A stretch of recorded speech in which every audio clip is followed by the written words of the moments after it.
Enfurecido, fui a la guarida de Kong Seok-ho, seguro de que el viejo era el cerebro detrás del asesinato. Pero no estaba allí, así que me desquité con sus secuaces. Después de mi limpieza, Kong Seok-ho, furioso y pálido de miedo por mis habilidades, recibió la información de su mano derecha de que todo este lío había sido orquestado por Koo Jeong-man. Sin importar cuáles fueran las intenciones de Koo Jeong-man, Kong Seok-ho decidió no dejar que se saliera con la suya. Luego, Heung-ju y yo regresamos a la casa de Ok Jeong-suk para investigar. Allí encontramos una lista de direcciones de personas que habían recibido armas. Pronto nos dimos cuenta de que todas las direcciones provenían del sitio web misterioso que Moon Baek había mencionado. Los traficantes de armas habían instalado un virus y dispositivos de rastreo en ese sitio. Y entonces una conclusión escalofriante me golpeó. Los traficantes no solo enviaban armas a personas al azar. Se dirigían específicamente a los más desesperados de la sociedad. Los deprimidos como Oh Yeong-suk, los marginados como Lee Suk y las víctimas de la injusticia. Claramente, hay alguien que quiere aprovecharse de estas personas para crear caos, convirtiendo Corea del Sur en un polvorín a punto de estallar. La noche siguiente seguía viendo a Moon Baek en el hospital. Al verlo quedarse para vigilar a Oh Yeong-suk, no pude evitar sentir curiosidad y le pregunté por qué me ayudaba. Moon Baek contó una historia desgarradora, diciendo que quería hacer algo bueno antes de morir. Dijo que entendía el sufrimiento mejor que nadie, porque su vida había sido un infierno en la tierra desde la cuna. Fue abandonado por su madre y luego cayó en manos de una red de tráfico de órganos. Cuando tenía 5 años, le quitaron el ojo izquierdo para venderlo, y el ojo que tiene ahora es un implante. A los 10 años, lo vendieron a traficantes de personas en Estados Unidos, donde le quitaron más partes de su cuerpo. Pero entonces, el FBI irrumpió y él fue rescatado. Un sentimiento de compasión me invadió de repente. Qué amargo pensar que hay personas que han tenido una vida más miserable que la mía. Al mismo tiempo, en la escuela, Yujin intentaba mantener la calma. Él estaba ansioso por matar a Song-jun por todo el acoso, pero como aún no había cumplido con el servicio militar, no sabía cómo usar un rifle. Solo estaba aguantando, esperando el momento, pero Song-jun no lo dejaría ir. Ese matón agarró una cuchilla de afeitar y le cortó la espalda a Yujin, y ese momento lo hizo estallar en una furia incontrolable. Esa misma noche, Koo Jeong-man, enmascarado, se coló en el hospital. Vino a vengarse de mí, que le di una lección a docenas de sus hombres. Me encontró en el ascensor, y estaba a punto de atacarme. Pero Moon Baek entró y lo detuvo a tiempo. El enfrentamiento fue tenso, pero el gángster no tuvo más remedio que retirarse. Después de que todo se calmó, Moon Baek y yo tomamos caminos separados. Pero tan pronto como Moon Baek se dio la vuelta, un grupo de extranjeros se acercó, y luego se reveló una verdad horrible. El hombre que ha estado a mi lado todo este tiempo es el cerebro detrás de todo el caos. Fue Moon Baek quien envió armas a los más desesperados de la sociedad. Y no eran solo unas pocas armas. Su organización había enviado un camión lleno de rifles a la pandilla de Kim Jun-soo, pero el golpe de estado arruinó sus planes. Y yo, estaba demostrando ser una espina extremadamente grande en sus ojos. Mientras él se esforzaba por pensar en el próximo plan, un subordinado, sin saber guardar la lengua, no dejaba de parlanchín. Moon Baek, con una mirada fría y sin vida, se acercó y mató a tiros a ese hombre sin dudarlo. La película retrocede 20 años, cuando Moon Baek era un niño en Estados Unidos. El tráfico de armas estaba desenfrenado, y él, un niño criado por la mafia, no era ajeno a las armas. Después de encontrar y aniquilar a la pandilla que le había extirpado los órganos, un traficante de armas llamado Jake se le acercó. Jake estaba tan impresionado con un niño que podía acabar con toda una pandilla que lo adoptó. Como regalo, el anciano le dio a Moon Baek un ojo de cristal para reemplazar el ojo robado. Era un ojo falso con una pupila de color azul brillante. Ese azul brillante, más tarde se convirtió en su apodo, Blue Brown, Aure. Jake luego lo entrenó para ser un asesino y un traficante de armas despiadado. Años después, ya mayor, Moon Baek pide permiso a Jake para iniciar disparos gratuitos. El objetivo que plantea es crear caos y legalizar la posesión de armas, para que Jake pueda venderlas legalmente. Pero la verdadera motivación de Moon Baek es vengarse del país que lo abandonó. Volviendo al presente, Kong Seok-ho convoca a Koo Jeong-man a su guarida. El anciano, percibiendo su traición, le propina una bofetada monumental. Pero Koo Jeong-man jura lealtad eterna. Kong Seok-ho finge creerle, pero tan pronto como Koo Jeong-man se marcha, comienza a planear su eliminación permanente. Al día siguiente en la escuela, el acoso continúa. Song-jun sigue atormentando a Yujin durante el almuerzo, pero Yujin ya no tiene miedo. Solo está esperando el momento perfecto para mandar a su acosador al otro barrio. Mientras tanto, los subordinados de Moon Baek sugieren que me maten y terminen con esto. Pero Moon Baek, el jefe final que mueve los hilos, quiere que yo viva. Él todavía está disfrutando del juego del gato y el ratón conmigo. Poco después, Moon Baek llega a un área pública donde Yujin y Jung-dong están comiendo. Tenía un plan para poner a Yujin en un aprieto, obligándolo a usar el rifle que le habían enviado. Jung-dong, sintiéndose culpable, se disculpó con Yujin por haberle pegado, explicando que Song-jun lo había obligado a hacerlo. Mientras hablaban, los hombres de Moon Baek, por orden suya, provocaron una pelea entre bandas rivales cercanas. Gyujin y todos se quedaron en shock al ver a los matones peleando violentamente. Cuando el caos alcanzó su punto álgido, Moon Baek sacó una pistola de aire y abatió a los matones. Gyujin estaba completamente asombrado. Ahora creía firmemente que un arma era la única forma de ayudar a los demás, y matar a Songjun salvaría a todos de un infierno en la tierra. Con ese pensamiento, le suplicó a Moon Baek que le enseñara a disparar. Moon Baek, habiendo logrado exactamente lo que quería, aceptó con gusto, incluso extendiendo la lección a Young-dong, que también era una víctima. Poco después, Moon Baek llamó a Kong Seok-ho para informarle en secreto sobre el número de armas que Kim Jun-soo había escondido. Kong Seok-ho quedó atónito ante la noticia. Moon Baek le dijo que actuara antes que Ko Keong-man, distribuyendo él mismo las armas antes de que Ko Keong-man pudiera hacer nada. Mientras esperaba que Kong Seok-ho actuara, Moon Baek y sus hombres volvieron a su trabajo. Utilizó a repartidores ancianos inconscientes para entregar lotes de armas recién llegadas, asegurándose de que los repartidores no tuvieran idea de lo que llevaban. Mientras tanto, Gyujin finalmente llegó al límite. Empacó su nuevo rifle y una mochila llena de municiones, abrazó a su madre por última vez antes de ir a la escuela. Sabía que hoy era el día en que lo terminaría todo. Mientras Gyujin estaba en camino, Moon Baek me conoció. En ese momento, todavía no conocía su verdadera cara. Moon Baek me entregó un papel con una lista de los destinatarios de las armas, incluido el nombre y la dirección de Gyujin. Sabiendo que no me quedaba mucho tiempo, llamé inmediatamente pidiendo ayuda. También llamé a la escuela, advirtiendo al director que un estudiante llevaba un arma dentro del recinto escolar. Como un último y espeluznante movimiento, los hombres de Moon Baek cerraron todas las puertas y escondieron las llaves, encerrando a todos en una escuela que estaba a punto de convertirse en un campo de batalla. Justo cuando Gyujin estaba a punto de desatarse, un profesor lo llamó a su oficina. Y como una broma del destino, los secuaces de Songjun agarraron la mochila de Gyujin y encontraron el arma. Naturalmente, Gyujin entró en pánico. Se convirtió de nuevo en una víctima, impotente ante el acoso. Pero entonces, un disparo sonó desde un aula cercana, y Songjun y sus secuaces quedaron petrificados por el horror. No era Gyujin. Era tu amigo, Yang-dong. Él también había recibido un paquete de armas, y ahora se había convertido en un pistolero lleno de rencor, listo para matar a todos en la escuela. Mientras la escuela se convertía en un caos sangriento, Yang-dong le dio a Gyujin una pistola, y le dijo que era hora de vengarse. Argumentó que, dado que nadie, ni siquiera los profesores, los había ayudado nunca, no había ninguna razón para perdonarlos. Pero Gyujin dudó. Yang-dong no esperó su decisión y continuó su masacre mientras estudiantes y profesores corrían despavoridos para salvar sus vidas. Justo cuando el caos alcanzó su punto álgido, Moon Baek y yo llegamos para evacuar a los estudiantes, con docenas de ellos todavía atrapados en la biblioteca. Rápidamente montamos barricadas y nos escondimos en la biblioteca, donde los estudiantes se acurrucaban aterrorizados. El miedo en los ojos de Songjun era palpable. Nunca imaginó que los niños a los que acosaba pudieran ser tan brutales. Mientras tanto, Yang-dong había encontrado la biblioteca. Se ofreció a dejar ir a los estudiantes y entregaban a Songjun y a sus cómplices. Songjun, en pánico, amenazó a los otros estudiantes para que guardaran silencio, mientras el maestro intentaba persuadir a Yang-dong. Pero Yang-dong solo gritó que era demasiado tarde. Le había suplicado al maestro ayuda una y otra vez, pero a nadie le importó. Dicho esto, le disparó al maestro. Sin otra opción, los otros estudiantes huyeron, dejando a Songjun para enfrentar su destino. Justo cuando Yang-dong estaba a punto de matarlo, entré, suplicándole que se detuviera.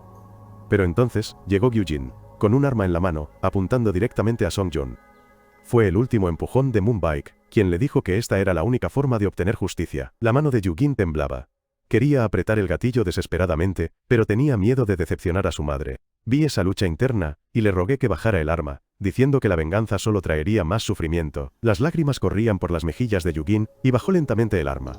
Al final, no pudo hacerlo. Gyujin y Yang-dong fueron arrestados. Pero mientras se los llevaban, Gyujin se dio cuenta de una amarga verdad. Tú y Yang-dong, las víctimas, son tratados como criminales, mientras que Songjun, el acosador, es considerado la víctima. Tu madre, observando desde la distancia, solo puede llorar por la vida destrozada de su hijo. Después de todo, finalmente me di cuenta de quién era el verdadero demonio. Yang Jeong-u y yo reunimos las pistas, y todas apuntaban a Moon Baek. Pero cuando la policía se preparaba para actuar, Moon Baek desapareció. Fui al lujoso apartamento de Moon Baek, solo para encontrarlo vacío, con un paquete nuevo con mi nombre en el centro de la habitación. Dentro había un rifle, el último regalo de Moon Baek, y una escalofriante señal de que nuestra batalla apenas comenzaba. Las secuelas del tiroteo en la escuela son un caos. Con decenas de miles de armas ilegales circulando por las calles, Corea del Sur ya no es un país seguro. Tanto la policía como la gente viven con miedo, con los nervios a flor de piel, incluso el inframundo está conmocionado. Los jefes de las pandillas convocaron una reunión de emergencia, pero solo Kong Seok-ho conocía el verdadero origen de las armas, y lo guardó para sí mismo. Tenía un nuevo plan. Él me entregará sus armas y culpará a Ko Jeong-man de todo. Sabe que el gobierno está buscando un chivo expiatorio, y él pretende dárselo. Concertó una reunión conmigo, e hizo exactamente eso, insistiendo en que todo era culpa de Kim Jun-soo y Koo Jeong-man. Mientras tanto, en la sede de la policía, el jefe de policía recibió órdenes directas del presidente de establecer un grupo de trabajo conjunto, reuniendo inteligencia, al ejército y a la policía. Si fallaban, el presidente estaba dispuesto a declarar la ley marcial, una medida que podría convertir a Corea del Sur en una versión de su vecino dictatorial del norte. Al mismo tiempo, el capitán Yu se ponía cada vez más nervioso porque no podía contactar a su hija en varios días. Lo que no sabía era que su hija había sido estafada por un grupo de estafadores inmobiliarios, quienes se habían aprovechado del caos de la violencia armada como tapadera. Había perdido todos sus ahorros y también su pensión, que su padre le había dado para que pudiera comprarse una casa y empezar su vida. Ahora ese dinero había desaparecido, dejándola destrozada y llena de culpa. En otro lugar de la ciudad, Koo Jeong-man y Kim Jun-soo habían recogido en secreto armas de otros receptores, pero estaban esperando el momento perfecto para actuar contra Kong Seok-ho. El juego del gato y el ratón estaba en su punto álgido cuando Kong Seok-ho se acercó a Koo Jeong-man, ofreciéndole una tregua y una oportunidad de cooperación. Por supuesto, era una mentira. Kong Seok-ho estaba cooperando conmigo, y quería que Koo Jeong-man utilizara el dedo de Kim Jun-soo para desbloquear su teléfono, que contenía toda la información sobre el negocio de armas. Pero Koo Jeong-man tampoco era un idiota. Sabía que Kong Seok-ho era una rata traicionera, así que él y Kim Jun-soo tramaron un plan para darle la vuelta a la situación. Al día siguiente, Koo Jeong-man y sus hombres fueron a un lugar apartado y fingieron cavar una tumba. Sabían que los hombres de Kong Seok-ho y la policía los estaban vigilando. Tras el teatro, se dirigieron a una sauna, un lugar familiar para la banda de Kong Seok-ho. Se les ordenó irse y traer el dedo de Kim Jun-soo lo antes posible. De vuelta en el cuartel general, Kong Seok-ho esperaba con un arma lista para matar a Koo Jeong-man y entregárselo a la policía, pero se llevó una desagradable sorpresa. La persona que apareció no era Koo Jeong-man, era Kim Jun-soo, a quien creía enterrado para siempre. Kong Seok-ho recibió un duro golpe, pero no tuvo mucho tiempo para asimilarlo, ya que se desató un tiroteo de inmediato. Mientras tanto, Koo Jeong-man y sus hombres estaban en la sauna, donde acabaron uno a uno con todos los miembros de la banda de Kong Seok-ho. Luego, saquearon el dinero y los objetos de valor del escondite, y en un instante, Koo Jeong-man se convirtió en el jefe de la pandilla más grande de Corea. Repartió el dinero entre sus secuaces, una recompensa por su lealtad y diligencia. Pero su reinado no duraría, ya que el escuadrón de fuerzas especiales de la policía estaba en camino para asaltar el escondite. Cuando Hyun-ju y el equipo SWAT finalmente irrumpieron, tanto Kong Seok-ho como Kim Jun-soo estaban muertos. Pero Koo Jeong-man era el vencedor, y ahora era el rey. La policía lo estaba persiguiendo, y el enfrentamiento final estaba a punto de comenzar. Cuando estalló el tiroteo, agarré un rifle de francotirador y salí a cazar a Koo Jeong-man. Koo Jeong-man había intentado escapar en un coche, pero no le dejaría escapar. Me subí a la azotea de un edificio cercano y con un disparo profesional a gran distancia, le reventé una rueda. Koo Jeong-man fue arrestado y yo puse fin a la guerra de pandillas. Pero con el arresto de Koo Jeong-man, los planes de Moon Baek se desmoronaron. Había contado con la guerra de pandillas para distraer a la policía y a mí. Su jefe, Jake, estaba presionando. Si la misión fracasaba, su negocio podría ser expuesto por la CIA y el FBI. Tenía que encontrar una nueva forma de sacar las armas al mundo. En medio de todo ese caos, el capitán Yu recibió la peor noticia de su vida. Su hija había muerto. Se había quitado la vida, incapaz de afrontar la vergüenza de que le hubieran estafado todos sus ahorros. El capitán Yu le había dado toda su pensión para que pudiera comprar una casa y empezar de nuevo, y ahora todo se había esfumado. Al ver el cuerpo sin vida de su hija, el capitán Yu se derrumbó y se echó a llorar. Yo, arrastrado al caso, no tenía ni idea de que mi mentor estaba soportando un dolor tan inmenso. Esa noche, acudí a un antiguo superior del ejército, suplicando armas e información para rastrear a Moon Baek. Mis agentes de inteligencia y yo éramos ahora plenamente conscientes del pasado criminal y la vasta organización de Moon Baek. Pero él siempre iba un paso por delante. Había contratado al mismo periodista que filmó mi tiroteo, y le había ofrecido una suma considerable para que volviera a filmar cada tiroteo que ocurriera. Luego, hackeó todas las conexiones a internet del país y transmitió un escalofriante mensaje. Corea del Sur ahora era suya. Terminó la transmisión con un último mensaje, desafiándome, diciendo que se había enviado un arma al capitán Hu. Inmediatamente entré en pánico, desplegué oficiales para buscar a Moon Baek mientras corría a la casa del capitán Hu. Pero ya era demasiado tarde. El capitán Q había encontrado a los estafadores que habían arruinado la vida de su hija. Se rieron de él, tratándolo como a un policía solitario sin apoyo. Pero su arrogancia desapareció rápidamente cuando el capitán Hu sacó su arma y disparó a uno de ellos. En ese instante, enfrentados a la muerte, su complacencia se convirtió en terror extremo. Desde la distancia, el reportero de Moon Baek había grabado todo, transmitiendo en vivo esta violencia a toda la nación. Justo cuando el capitán Su se preparaba para matar al último estafador, irrumpí, rogándole a mi mentor que se detuviera. Mi voz también se quebró por la emoción. Le recordé al capitán Hu que había perdido a una hija, pero también había perdido a un hijo, a este hijo adoptivo. Le recordé sus propias palabras de hace años, cuando le dijo a un joven Lee Do que no buscara venganza. Ahora, El hombre que me enseñó esa lección está a punto de romper su propia regla. El capitán Hu, incapaz de ignorar mis palabras, rompió a llorar. No sabía cómo hacer justicia a su hija, y eso lo estaba destrozando. Moon Baek, enfurecido porque convencí al capitán Yu de no apretar el gatillo, finalmente se rebeló. Con un rifle de francotirador en la mano, disparó, desatando una lluvia de balas sobre el capitán Yu y sobre mí. La emboscada fue brutal. Recibí varios disparos y el capitán Yu, mientras me cubría a mi hijo adoptivo, recibió un disparo mortal. Al ver la figura de su padre caer, una furia hirviente surgió en mí, y luché por levantarme para contraatacar. Pero estaba demasiado herido, y me dispararon de nuevo, dejándome paralizado e impotente mientras veía al capitán Hu dar su último aliento. Moon Baek, el arquitecto de esta tragedia, me dejó allí, desangrándome, queriendo que viera el mundo que estaba creando. Un mundo donde cualquiera armado con un arma podía impartir justicia a su manera. Luego envió un mensaje escalofriante prometiendo enviar más armas, esta vez incluso a los niños. Desde ese día, las armas se convirtieron en una parte normal de la vida en Corea. La gente se movía con armas, y los youtubers comenzaron a hacer videos de unboxing de armas. El país se vio sumido en el caos, con tiroteos ocurriendo casi a diario. El gobierno, desesperado, estaba a punto de declarar la ley marcial, pero incluso el público estaba dividido, con un grupo pidiendo la prohibición de armas, y otro pidiendo la legalización total. En medio de todo esto, Moon Baek hizo su próximo movimiento de poder. Asistió a una reunión secreta de los jefes de la mafia y mató a uno, una escalofriante demostración de fuerza. Luego, arrojó una sola pistola sobre la mesa, y dijo que solo necesitaba uno de ellos para dirigir. Los restantes serían asesinados. Los jefes de la mafia aterrorizados lucharon por la pistola, y cuando surgió un nuevo jefe, Moon Baek ordenó a sus hombres que masacraran al resto. Una semana después, finalmente desperté de mi coma. Tal como Moon Baek había prometido, el mundo era completamente diferente. Con mi padre adoptivo y mi hermana adoptiva desaparecidos, no me quedaba nada más que un deseo de venganza. Después de organizar sus funerales, recibí una llamada de mis contactos de inteligencia. Habían descubierto que miles de personas estaban protestando frente al Capitolio. Sabía que era una bomba de tiempo. Con facciones a favor y en contra de las armas en el mismo lugar, un baño de sangre era inevitable. Corrí al lugar y pronto fui contactado por Moon Baek. Nos reunimos en un edificio cercano, Moon Baek rodeado por docenas de mercenarios, y yo, todavía recuperándome de mis heridas, apoyado en una muleta. Moon Baek, siempre hábil en la manipulación, me propuso que colaboráramos, señaló nuestro pasado en común. Ambos fuimos abandonados de niños, ambos marcados por la tragedia. Moon Baek no es del todo malo. Él solo quiere empoderar a los débiles y darles los medios para buscar su propia justicia. Él cree que con un arma, la elección de apretar el gatillo es personal, pero para mí, no hay zona gris. Moon Baek no es un héroe. Es solo un hombre cegado por su propia necesidad de venganza.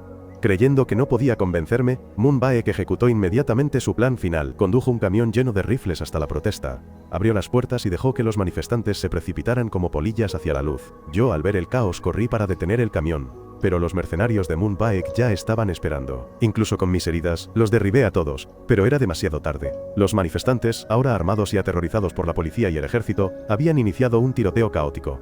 Era una dura realidad. Un arma no era un símbolo de esperanza, como Moon Baek había proclamado, sino un símbolo de miedo. Cuando el caos alcanzó su punto álgido, Moon Baek apareció con una bomba de humo, facilitando que los manifestantes dispararan a ciegas.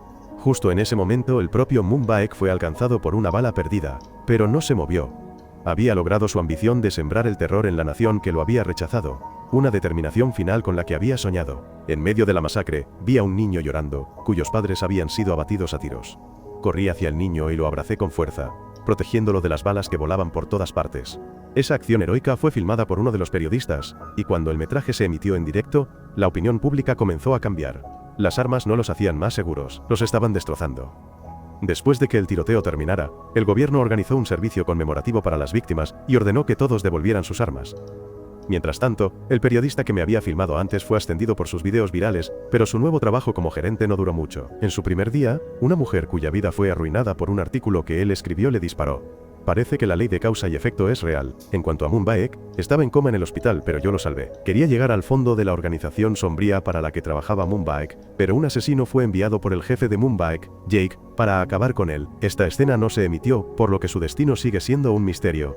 Finalmente, Oh Jeong-suk, quien recibió un disparo y quedó en coma, se despertó. Y yo, finalmente teniendo una familia, adopté al niño que salvé, encontrando un rayo de esperanza en un mundo plagado de violencia. Aquí termina mi historia. Asegúrate de hacer clic en suscribirte al canal y activar las notificaciones. Gracias por ver el video hasta el final y hasta la próxima.